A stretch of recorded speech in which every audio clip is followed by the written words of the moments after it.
my name is Josh, and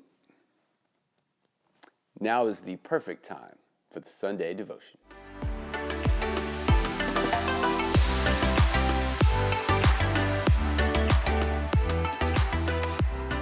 Hey, what is up, and welcome back to the Sunday devotion. My name is Josh. So glad that you're going to spend a few minutes with us. Hey, before we begin, we're recording this on Thursday, which is opening day for Major League Baseball. So if that is an important date to you, happy opening day. Hope you've had a great weekend. And then we are premiering this on Easter Sunday. So also, happy Easter. Hope you had some rest and time with family there. So a couple holidays here for this episode of the Sunday Devotion.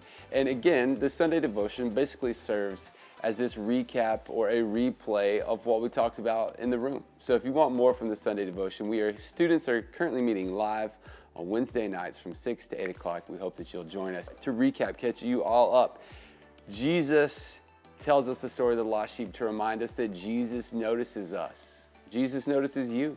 Just how as a shepherd with 100 sheep, if one ran off, he would leave those 99 to go find the one, lovingly bring it back to the flock, and then celebrate once it was returned.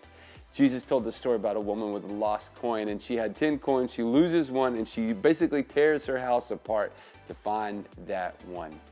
And that reminds us that Jesus values us. He's not the type of guy to be like, well, still got 9, all good. That woman had 10 coins and she wanted all 10. And when she found the 10th, she celebrated. And then last week we looked at the story of the lost son and just how he took his inheritance early, which is a huge insult to the father and the family. And then he went and wasted it on wild living. And then he comes home, but as he was still a long way off, the father ran to him, put the robe on his back, put a ring on his finger, sandals on his feet, threw a party in his honor, because that reminds us that Jesus welcomes you back. So this whole series of Lost and Found, there are various stages of being lost, whether it's just not knowing, or maybe it's kind of curious or confused, or maybe you are actually consider yourself to be a committed Christian that's just in a rough season or a rough time. Wherever you are on that spectrum, it's okay. It's also part of the human condition. And that's why Jesus tells these stories, is to remind us that even when we wander away, Jesus notices that.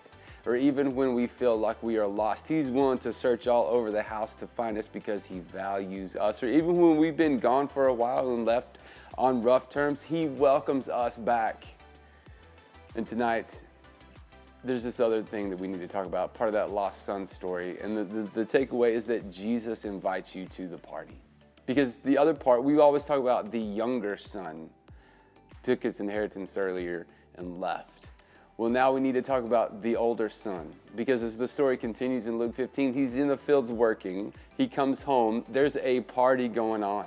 He asks another servant, what is this? And the servant says, oh, by the way, your brother, he's back. And then your father said, let's kill the fatted calf and invite all of our neighbors over and have a celebration.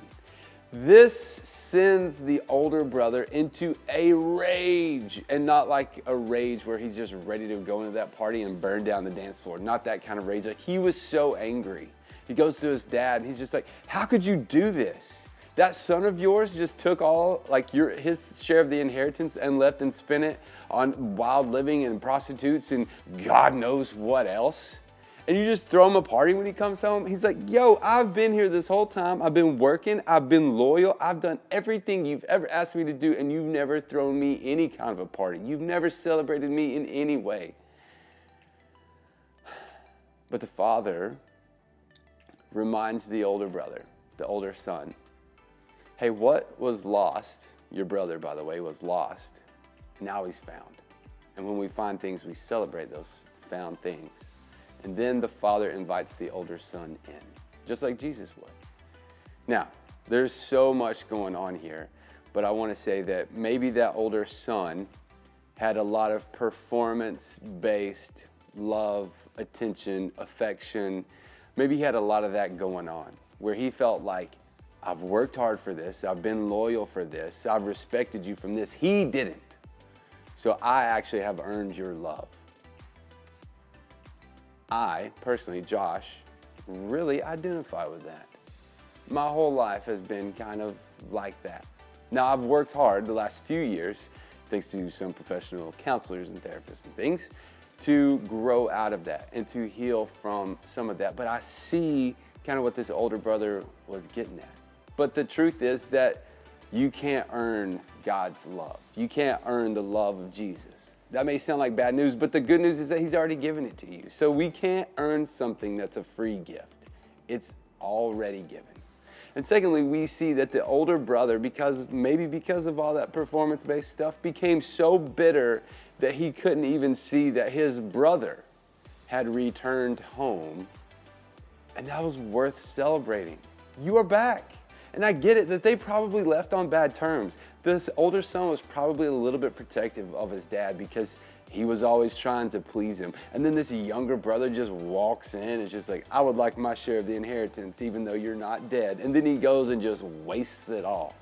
I can see if the older brother, the last time he saw his younger one, was like almost happy to see him go. Bye. If this is how you're going to be, if you can't respect, if you can't work hard, if you can't stay loyal to the family, then see you later, pal. I kind of get that maybe the party that was being thrown for his return didn't line up with just how tough it was to see him walk away, or how easy it was to see him walk away maybe. And finally, here's the part that I wish I would have said on Wednesday night. That we also have to look back at the audience. Who is Jesus talking to in this story? He's talking to the Pharisees, a group of people that are very smart, that know what's going on, but they also have a lot of rules, and they're kind of quick to cast people out. You know, if you ate pork, you are unclean, so God can't love you. If you turned your back on your family, you are not worthy. God can't love you. Maybe they even thought if you were bitter, if you had bitterness in your heart, that you couldn't love God or that God couldn't love you. I think Jesus tells all these stories because stories are relatable about a shepherd and a sheep and being noticed. I think he tells these stories about a woman and losing money and then being valuable. And I think he tells these stories about a father-son relationship where there's a little bit of, not being loyal there and a little bit of disobedience, and that still, even when we make those mistakes, that Jesus still welcomes us back. And I think he even tells us right here in this story about the older brother that, hey, even when you're so angry about what you perceive to be unfair, you can let that bitterness grow into anger, and that anger can eventually separate you from people, from relationships, from God. But even if that is what you're feeling or experiencing at the time, and we're human beings and we're going to, we still get invited inside.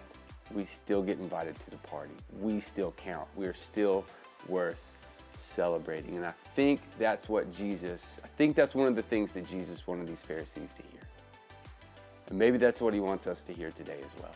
I just think that when we say the word lost in all of its different meanings, we're going to be one of those. And maybe multiple versions of that on multiple days. That no matter what, we're actually not lost because we have a God that finds, a God that pursues, a God that notices, values, welcomes us home, and invites us inside. And now the response to that obviously must be, how can we notice? And who can we value, and who can we welcome back, and who can we invite in so that we can be the people that live like Jesus? Hey, thanks so much for tuning in. There is no Sunday discussion this week. It is Easter, so please spend all the time you can with family. And so hey, thanks for being here. And until we meet again, be well.